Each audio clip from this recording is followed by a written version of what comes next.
Hello. Hello. Time for the next instalment of this, The Ice Monster. We're up to chapter 56. It all ended in rather a drama last time because if you remember, there was lots of shooting from Lady What's-Her-Face. Bookshop. And they were trying to get onto the HMS Victory and 6 Stitch Green. And he sank to his knees. Very good. So we're ready. Yeah. No!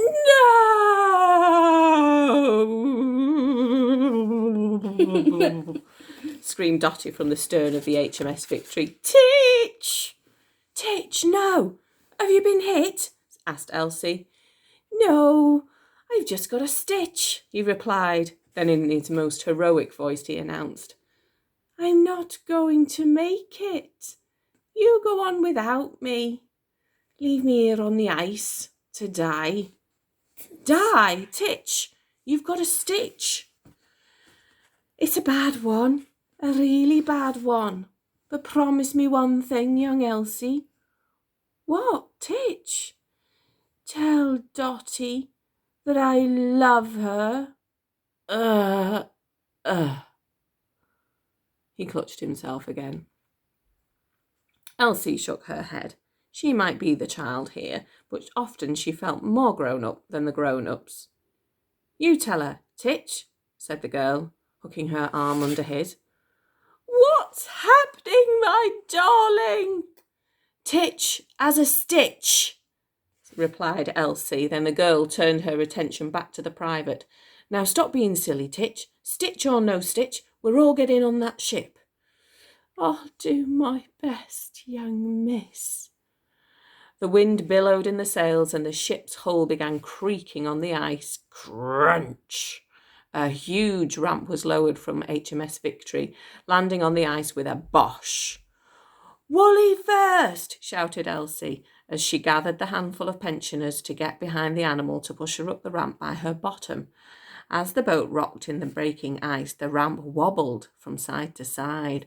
Hooted the mammoth. Nearly there, my friend, called out Elsie, and she used all her might to make the final push over the ship. Thump! The wooden deck buckled a little under the mammoth's weight. Hurrah! Cried all on board, overjoyed that their large, hairy friend had made it. Above HMS Victory, the Zeppelin was flying low. Now I've got you, monster! Came the cry from the gondola. Rat-a-tat-tat-tat-tat-tat-tat-tat-tat! All the old soldiers hit the deck as HMS Victory was riddled with bullets. Pow, pow, pow! I've been hit! Yelled the Admiral. Dotty rushed over to him. Where? My leg! Which one? The wooden one! Indeed, there was a bullet lodged in there. Is it bleeding? Asked Dotty. Yes, very badly. I can't see any blood. No, just sawdust. Are you feeling any pain? None at all, but I'm going to let that blasted woman get away with this. Chapter 57. Revenge. With its sails in full bloom, the HMS Victory began forcing its way through the ice. A cold and wet Elsie looked over the stern of the ship to see who was following. In the distance, she could see something shaped like a sail, speeding along the ice, overtaking the policeman. As it came closer, she realised the sail was multicoloured. It was, in fact, the balloon they had made out of handkerchiefs and one pair of bloomers. What? She muttered to herself. It was only when the balloon got closer that she spotted the professor underneath it. It's all going to get very confusing now because I'm going to have 2 Welsh accents. We might have to change the professor's voice and hope nobody notices.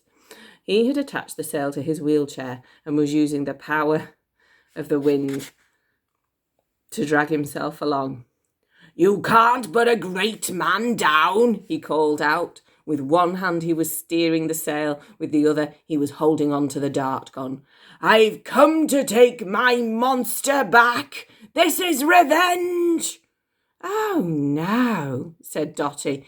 "This never ends," she called out to the Admiral. "Faster, faster!" "It's the ice," the men called back. "It's so thick we can't go any faster." "Look," she pointed to the Professor. "Maybe we can kill 2 birds with 1 stone," replied the Admiral, setting a course straight for the newly built Tower Bridge. Looking across to the riverbanks, Elsie noticed that London had woken up. The crowds were beginning to line the banks of the Thames. Much to her surprise, Londoners began clapping and cheering. They were clearly delighted to see this magnificent beast, the mammoth, brought back to life, and aboard Nelson's old warship, no less. Hurrah! But there was a big problem. HMS Victory masts were too tall to fit under the bridge. "We're not going to make it, Admiral," called out Titch from the bow of the ship. "We need to get that bridge open," the Admiral called back.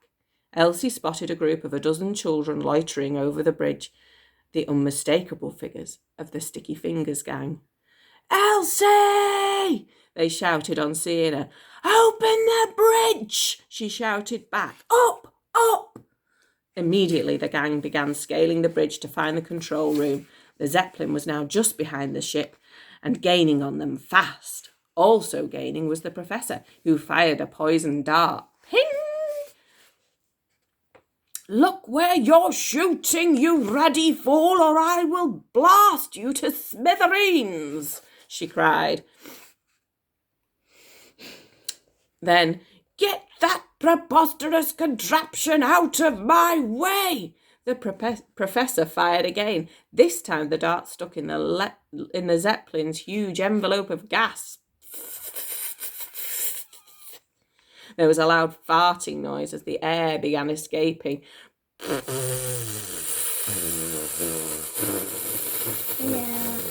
In a fury, Buckshot trained her machine gun on the Professor. "Rat-a-tat-tat-tat-tat-tat! Missed!" called out the Professor. "Check your wheelchair, you old fool!" He looked down. Indeed, she had blasted it out of existence. The Professor was now skidding across the ice on his bottom. In the commotion, what neither had noticed was that Tower Bridge was beginning to rise.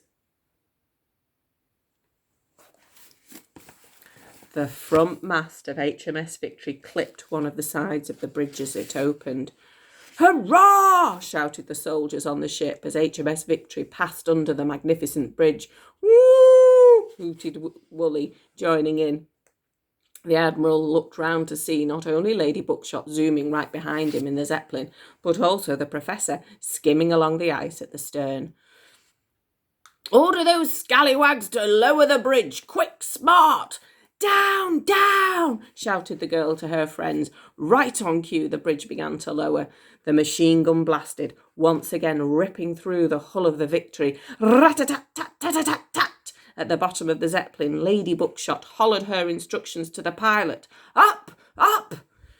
"Darn," said the Admiral. "She's not going to fall for it." A tethering cable was dangling down from the airship. Using her trunk, Woolley grabbed hold of the end. "Woo! Woolley!" exclaimed Elsie in delight. This was one smart mammoth. As the engines of the Zeppelin roared, the mammoth used all her strength to pull the flying machine down. "Help her!" called out Elsie, and the old soldiers rushed to hold on to Woolley to stop her from being pulled into the air. "No!" screamed Lady Buckshot as the Zeppelin smashed straight into the bridge. Smash! Kablooey! Wallop! The envelope full of gas exploded into the air. Kaboom!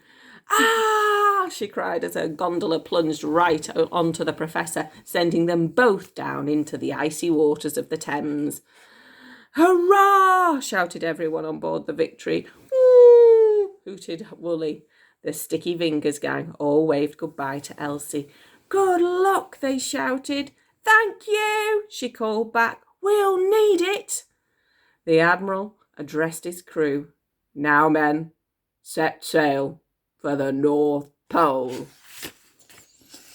Right, I'm going to stop there because now it is part 2, the high seas. Although, that's part 1 and that's part 2. So we've done a big chunk of it. I don't get it. No, me neither. Never mind. Right, hope you enjoyed that. We will see you next time for some more of the Ice Monster. What's that? The closing credit? See you later. Bye. Bye. Bye. Bye. Bye. Bye. Bye. Bye. Bye. Bye. Bye. Bye.